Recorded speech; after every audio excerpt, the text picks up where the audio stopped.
With the death of Solomon, the Bible says the kingdom of Israel began to unravel. It ushered in a period of nearly constant war for the Israelites. And it was during this time that voices arose in the land, starting to talk about the end times, what today is called Armageddon. And now I'm about to enter Armageddon. Believe it or not, the name refers to an actual place about a 3-hour drive north of Jerusalem. You know, it's amazing to be here because according to the Bible, we're now living in the last days. Armageddon is the Greek name for this ancient city. In Hebrew, it's called Megiddo. Many Christians believe this vast plateau will be the staging ground where the armies of the righteous and the wicked gather for the final showdown. Soon, the world as we know it will come to an end, and that we'll live in a paradise earth where we won't have to die or get sick. But while some focus on what they believe might happen here at Megiddo, the site itself gives us a nearly unprecedented glimpse back to some of the major battles of biblical times and helps us understand where those modern ideas of Armageddon came from. So for me, Megiddo is a key for understanding the history of this country. Our guide here is Israel Finkelstein, a renowned Israeli archaeologist who's directed the excavations at Megiddo for 20 years. So perched on top here, you can see from all sides that it's such a strategic vantage point. It controls the most important highway of antiquity in the ancient Near East between Egypt and Mesopotamia. This stunning hilltop in northern Israel was once a city larger than ancient Jerusalem and hotly contested.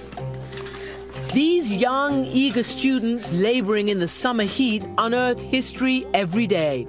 This is a burial site from nearly 4,000 years ago. So is that one skeleton? There are actually multiple skeletons here. And these massive jugs, that's so remarkably intact, isn't it? Yeah. This is the last meal, or the meal for eternity, for the dead person. Megiddo was fought over by all of the great empires of the region, the Assyrians, the Babylonians, and the Egyptians. It's very deep here. Yes, and also the amazing accumulation of layers. And each victor would build on top of their vanquished foe, providing Finkelstein and his crew with an abundance of evidence from 1200 to 700 BC. So we got about, what, 500 years 500 years. Us? The turbulent period of King David and King Solomon, as well as their heirs. In these 500 years, there were 4 major destruction layers at Megiddo because of big wars. The wars brought turmoil. Rioting broke out. Think of America in the 1960s, and at times like these, amid the unrest and confusion, there are always a few distinctive voices that capture the mood of the moment. They were forced back. The people who played that role in ancient Israel are known to us now as the biblical prophets. The prophet is the one who calls us to do what is right at a time that it's so easy to do what is wrong. And the Hebrew prophets cry aloud against their own people, against their own rulers, against their own aristocracy, for their unjust dealings with the people. But they also offered hope. The prophet Isaiah comforts the king of Judah, predicting the birth of a child called Emmanuel, which literally means God is with us. And what he says is, when that kid is still young enough to be eating baby food, the enemies you're worried about will be gone. They'll be conquered.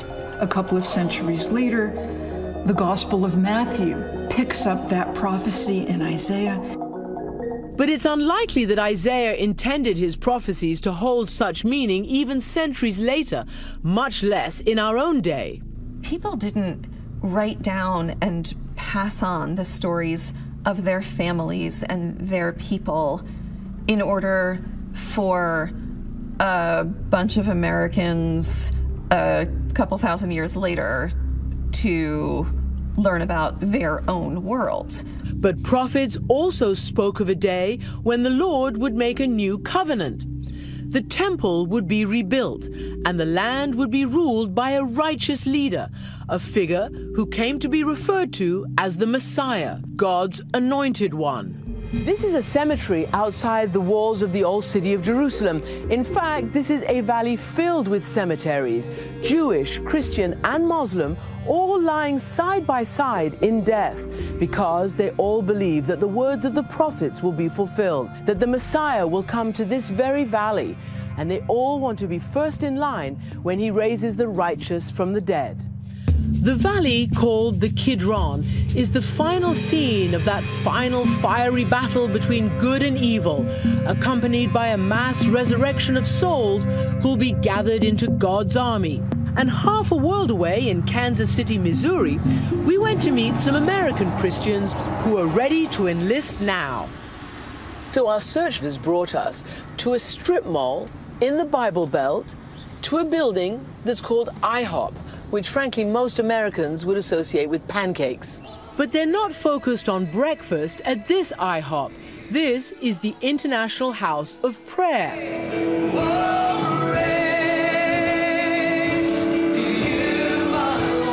Where are we right now as far as you're concerned? Have the end times, end days started? Yes, I think we're in the early stages of that story coming to a crescendo. Jesus is coming back to the earth, and he is coming back to the earth to establish his kingdom on the earth. For the last 13 years, 24 hours a day, there's been a non-stop prayer service here. Mike Bickle, the founder of IHOP, told us it's modeled on a round-the-clock musical worship service from the biblical story of King David. So you're literally taking something from the Bible and enacting it here today, from the Old Testament. Sounds a little bit odd. It is odd. It is. I tell people when they ask me what do I do, I go, it's really strange, but it's really exciting. Bickle's ministry now boasts over 2,000 members and counting. When I was about 13, I actually found IHOP on the internet, and I met him, and we've been dated and got married in July, and we just love being here together. In fact, prayer gatherings like IHOP have been popping up all over the United States and across the world. Are you a prophet? No, I'm a... Does God speak to you? Yes, God speaks to me, but I think that God speaks to everybody who has a relationship with him. I reserve the word prophet. I use that very, very sparingly because that means Old Testament stature. That's pretty intense. So for now, Bickle and the IHOP faithful continue to spread the gospel every minute of every hour of every day while they wait. Will I see it in my lifetime? I don't know. I don't even care really. I just want to do my part in my generation, but I might.